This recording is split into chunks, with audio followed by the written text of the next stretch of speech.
I've spent a long time telling students that grammar is not important, and I was wrong. Well, sort of. Let me explain. Here's the thing that's been eating at me. I keep seeing language learners paralyzed by grammar rules, drilling conjugation tables and never feeling like they're getting anywhere. But I also have begun to see people who ignore grammar completely speak like they're talking through some sort of broken translator app. So what's the truth? It's occurred to me that this confusion is costing you months, if not years of progress. You're either drowning in grammar books that make you feel stupid, or you're speaking like Tarzan because you feel like grammar just doesn't matter at all. Now, if you're anything like me, both approaches are likely sabotaging your attempts at fluency. Grammar isn't just a set of annoying rules. Grammar really is the relationship between words. Think of it this way. Words are cars, grammar is the road. You can go off-road, sure, but it's bumpy and hard. Picture this. You're driving along in a new city. Do you try and memorize every single street before you get behind the wheel? Obviously not. You get familiar with the roads by actually driving on them. And that's pretty much how grammar works. Now, it's my position today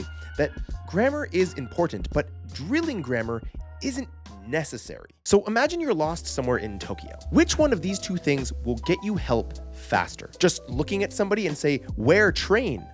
Or standing there silent because you're worried about how to specifically say the words, "Where is the train station located?" If it's not clear by now, communication beats perfection every single time. But here's where it kind of gets interesting. If you genuinely enjoy understanding and therefore studying grammar, I'm not going to stop you. I'm just suggesting that you do it smart. See, what I like to do is I will watch grammar lessons in my target language, so at least I'm getting some comprehensible input along the way. Doing it this way, you're getting grammar and natural language exposure at the same time. Two birds, one stone. Now, language expert Steve Kaufman puts it perfectly. Grammar rules aren't the rigid laws that a lot of people seem to think that they are. They're descriptions of the way your target language is typically used. It's probably better to think of grammar as conventions rather than commandments. Here's something that I think will actually blow your mind. Once you're fluent enough, you actually earn the stripes to begin to break the grammar rules intentionally. Rap lyrics, poetry, humor, slang, they all bend grammar for artistic effect. But of course, there's a catch. For the most part, you have to deeply understand the grammar rules that you're breaking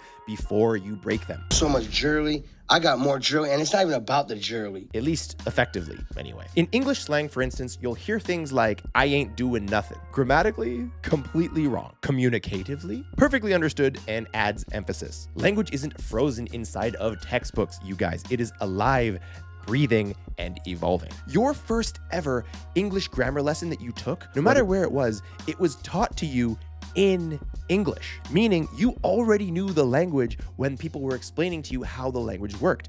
In your first lesson, you weren't learning English, you were learning about English. And you didn't learn English initially by drilling grammar rules, did you? You acquired it naturally through massive exposure. And guess what? That's exactly how you can learn any language on the planet. Grammar is a critical piece of the language learning journey, but studying it intentionally and drilling it just every single day, not necessary. Prioritize understanding grammar through exposure. This way, you can just allow grammar patterns of a language to naturally fall into place inside of your brain, and trust me, they will. I've said it once, and I'm going to say it a million times. Your goal is communication, not perfection. So not that you needed it, but I give you permission to stop overthinking grammar and just start consuming your target language today. Even if you only understand 20-30%, you're still building a grammatical intuition and beginning to understand grammar in its natural environment. Now, if you're interested in learning languages the way I do, and you want a little bit of help, then check the link in the description and I'll be able to help you out. And since you clearly enjoy having your language learning assumptions challenged, this next video will probably